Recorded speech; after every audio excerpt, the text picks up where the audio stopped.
5 বছর বয়সে বোন যখন কাঁদে, ভাই তখন সান্ত্বনা দিয়ে বলে, কাঁদিস না বোন, আমি তোরে চকলেট এনে দিব।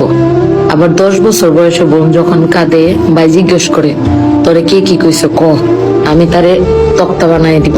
আবার 15 বছর বয়সে বোন যখন কাঁদে, ভাই তখন বলে, তোরে কি কেউ বিরক্ত করছে? কে করছে? আমার একবার বল খালি, ওর আজকে খবর আছে। আবার 25 বছর বয়সে বোন যখন কাঁদে, ভাই তখন বলে, কিরে বোন, তোর স্বামী কি তোরে কিছু বলছে? আমার খালি একবার বল, আল্লাহর বেটার আজকে বুঝাবো মজা। তাহলে কি দাঁড়াইলো জিনিসটা? ভাই জিনিসটা হইলো ছোট্ট থেকে একটা বোনের জন্য পাহারাদার, বাবার পরেই যার স্থান। আসলে যে বোনের ভাই নাই, সে তার জীবনে একটা ছায়া পায় নাই। আর যার ভাই আছে, সে বোনের পৃথিবীতে বাবা না থাকলেও বট